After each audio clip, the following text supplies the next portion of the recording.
Why not apply Occam's razor to Jesus Christ?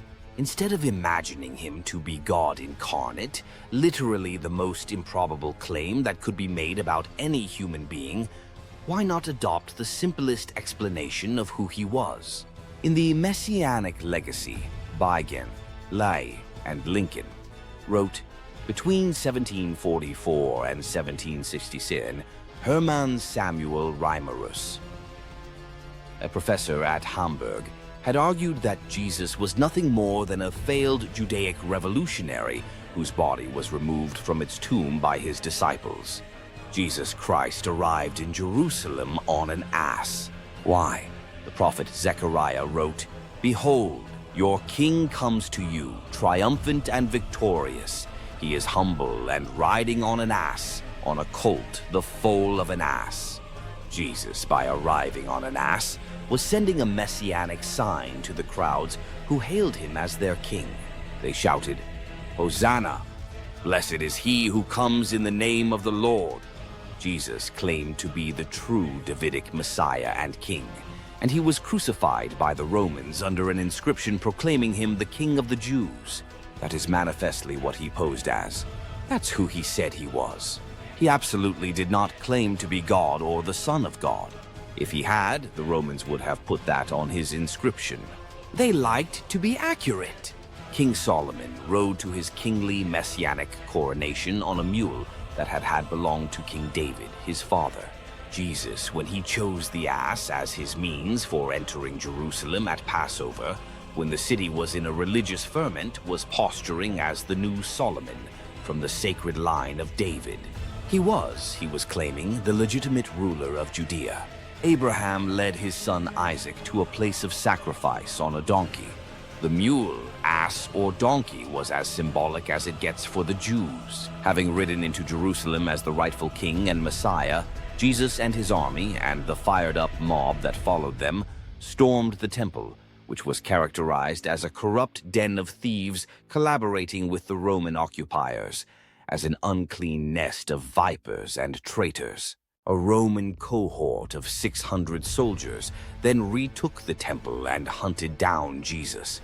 He was arrested in the Garden of Gethsemane, put on trial for insurrection against Rome, and crucified along with hundreds of his rebels. All of that is obvious from what is related in the Bible. Jesus was just one of many Jews who put themselves forward as the Jewish Messiah and were defeated and killed by the Romans. The four Christian Gospels were written between 70 and 110 CE, long after Jesus' life. The Jewish temple was destroyed by the Romans under Titus in 70 CE, so we can conclude that all four Gospels, even the earliest one, Mark, reflected this calamity. Jesus in these Gospels was no longer presented as a violent king attempting to overthrow the Romans, but as a peaceful metaphysical Messiah pointing to paradise beyond this world. In other words, the destruction of the temple signaled the end of any realistic idea that the Jews would defeat the Romans, so the Jews should look to another life, not this one, for the realization of their hopes and dreams. They should look to a new Jerusalem, a heavenly Jerusalem, not to the earthly Jerusalem, which was in ruins and unlikely ever to be rebuilt. In fact, it was rebuilt as a Roman city. Since the idea of what the Jews could hope for had radically changed, the idea of the Jewish Messiah had to radically change too. And the fictional Jesus presented in the Gospel was an ingenious construct to change the physical heir of Solomon into a metaphysical Solomon who could deliver paradise at some point in the future. Only God, or the Son of God, had the power to create a new Jerusalem with a new reconstructed temple. This is all Occam's razor stuff.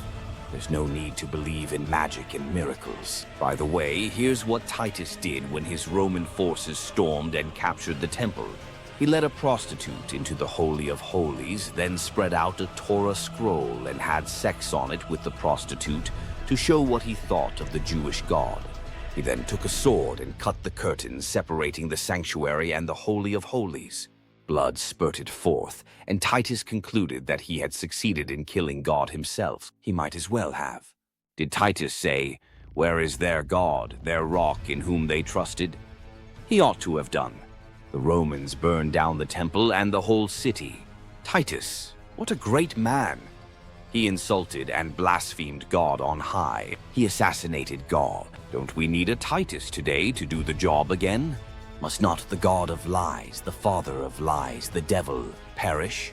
Temples can be constructed for the devil that claim to be temples of God. Titus knew what was what. He struck down the false god. Hail, Titus!